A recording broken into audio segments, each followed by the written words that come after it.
Hello friends, welcome back to our channel study book में आपका बहुत बहुत स्वागत है। आज हम लोग वेस्ट बंगाल बोर्ड के क्लास 6 की एक हिंदी कविता बादल चले गए वे इस कविता को पढ़ने वाले हैं। चलिए इस कविता को हम लोग पढ़ना शुरू करते हैं। इस कविता को हम लोग पंक्तियों के माध्यम से समझते हुए चलेंगे। तो इसको समझने से पहले सबसे पहले हम यह समझ लेते हैं कि इस कविता के जो कवि त्रिलोचन जी है उन्होंने इस कविता के माध्यम से हमसे क्या कहना चाहा है। प्रस्तुत कविता बादल चले गए वे में कवि त्रिलोचन ने बादल के उदाहरण से स्पष्ट किया है कि जीवन में सुख दुख दोनों आते जाते रहते हैं। बादल आकाश को अपने रंगों से सजाकर अपनी शोभा से सभी को प्रसन्न कर छिप जाते हैं। आकाश नीले रंग, काले रंग तथा धरती पीले रंग में हरी भरी बन जाती है। शिशिर ऋतु का प्रभात चमकीला हो जाता है। सुख दुख दोनों जीवन के संगी है, क्योंकि जीवन में कभी खुशहाली तो कभी रुदन आता है। इसी प्रकार मेहमान की तरह बादल भी आकर चले जाते हैं। अब चलिए कविता को हम लोग पंक्तियों के माध्यम से समझना शुरू करते हैं। बना बना कर चित्र सलोने यह सूना आकाश सजाया, राग दिखाया रंग दिखाया, क्षण क्षण छवि से चित्त चुराया, बादल चले गए वे। इन पंक्तियों में कवि ने बतलाया है कि जो बादल है वह सूने आकाश को किस प्रकार सजा देते हैं। सूने आकाश में आकर बादल अपने चित्रों से आकाश को सुसज्जित कर देते हैं। बना बना कर चित्र सलोने यह सूना आकाश सजाया। आपने देखा होगा बादलों के समय, आपने देखा होगा कि किस तरह से आसमान में जब बादल छाते हैं तो वह विभिन्न प्रकार के चित्र बनाते हैं। तो वही कवि कहते हैं कि बना बना कर चित्र सलोने यह सूना आकाश सजाया। राग अर्थात होता है प्रेम, सलोने अर्थात होता है सुंदर। बना बना कर चित्र सलोने यह सूना आकाश सजाया, राग दिखाया रंग दिखाया, क्षण क्षण छवि से चित्त चुराया, बादल चले गए वे सुंदर चित्र बनाकर आकाश को सजा देते हैं। वे अपना प्रेम प्रकट करते हैं, अपना विविध रंग दिखलाते हैं।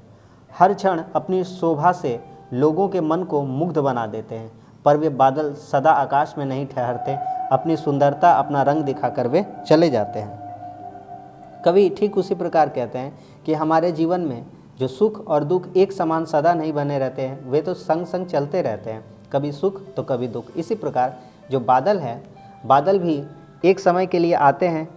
जो आसमान है, सूना आसमान है, उसको सुंदर अपने चित्रों से सजाते हैं, विभिन्न तरह के रंग दिखाते हैं, अपना प्रेम प्रकट करते हैं और अपनी शोभा से सबका हृदय जीत लेते हैं। चित्त अर्थात होता है हृदय यानी कि हृदय, छवि यानी कि शोभा। तो अपनी जो विभिन्न तरह की कारीगरी है, रंग दिखाकर प्रेम दिखाकर लोगों के दिल को चुराते हैं।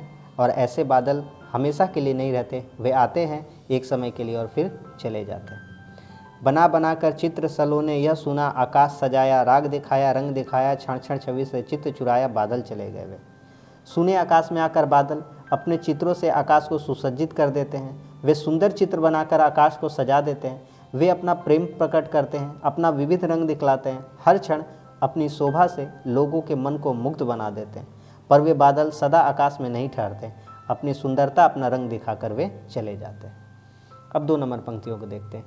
आसमान अब नीला नीला, एक रंग रस श्याम सजीला, धरती पीली हरी रसीली, शिशिर प्रभात समुज्वल गीला, बादल चले गए वे।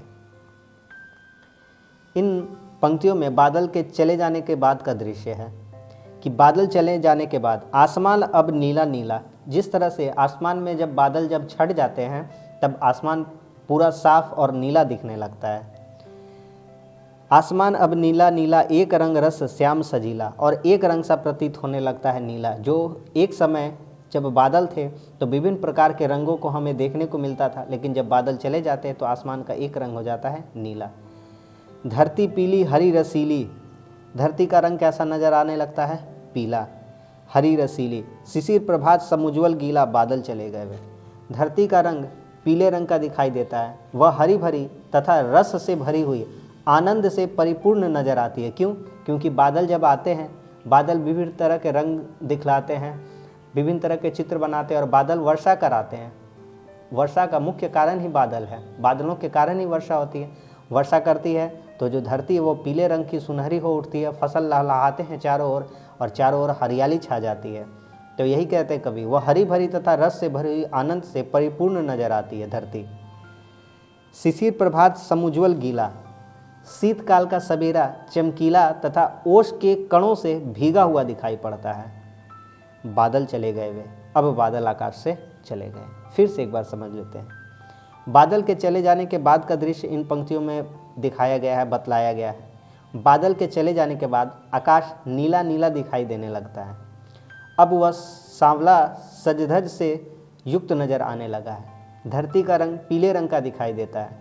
वह हरी भरी तथा रस से भरी हुई आनंद से परिपूर्ण नजर आती है, क्योंकि बादलों के आने के बाद वर्षा होती है और वर्षा होने के उपरांत धरती पीली लगती है और चारों तरफ फसल लहलहाते हैं और यह जो धरती है पूरी हरी भरी हो जाती है।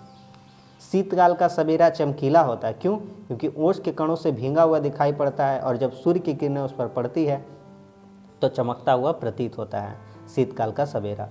अब वे बादल नहीं रहे, बादल चले गए। 2 दिन दुख का 2 दिन सुख का, दुख सुख दोनों संगी जग में, कभी हास है कभी अश्रु है, जीवन नवल तरंगी जग में बादल चले गए वे 2 दिन पाहुन जैसे रहकर। 2 दिन दुख का 2 दिन सुख का। इन पंक्तियों में कवि ने बतलाया है कि जो सुख दुख है जीवन के संगी है, वह दोनों नदी के 2 किनारों के तरह है जो साथ साथ चलते हैं। जीवन में दुख भी थोड़े दिन के लिए आता है और सुख भी थोड़े दिन के लिए। दोनों जो है वह जीवन में कभी हमेशा के लिए नहीं बने रहते हैं। 2 दिन दुख का 2 दिन सुख का। हमारे जीवन में दुख भी आएगा तो कुछ क्षणों के लिए आएगा, उसके उपरांत वह समाप्त हो जाएगा। सुख भी आएगा तो वह लंबे समय तक के लिए नहीं टिका रहेगा, उसका भी एक दिन समापन होना निश्चित है। सुख दुख दोनों संगी जग में। जिस प्रकार यह जो सुख दुख है वो दोनों संगी है, अर्थात दोनों साथ साथ चलते हैं। कभी हास है कभी अश्रु है। हास मतलब हंसी, अश्रु मतलब आंसू। कभी हम खुशियों से हंसते हैं तो कभी हम गम में अपने आंखों से आंसू बहाते हैं। जीवन नवल तरंगी जग में। कभी आंसू तथा दुख भरे दिन होते हैं। इसी प्रकार संसार में सभी का जीवन नवीन तरंगों से युक्त बना रहता है। फिर कवि ने बादलों को मेहमान के समान बतलाया है। 2 दिन पाहुन जैसे रहकर बादल चले गए वे। जिस प्रकार किसी घर के मेहमान कुछ समय के लिए आते हैं और अपने घर चले जाते हैं, उसी प्रकार बादल आकाश में मेहमान की तरह आकर के फिर चले जाते हैं। फिर से एक बार इन पंक्तियों को समझते हैं। 2 दिन दुख का 2 दिन सुख का, दुख सुख दोनों संगी जग में। प्रस्तुत पंक्तियों में कवि ने बतलाया है कि सुख दुख जीवन के संगी है। जीवन में दुख भी थोड़े दिन के लिए आता है और सुख भी थोड़े दिन के लिए आता है।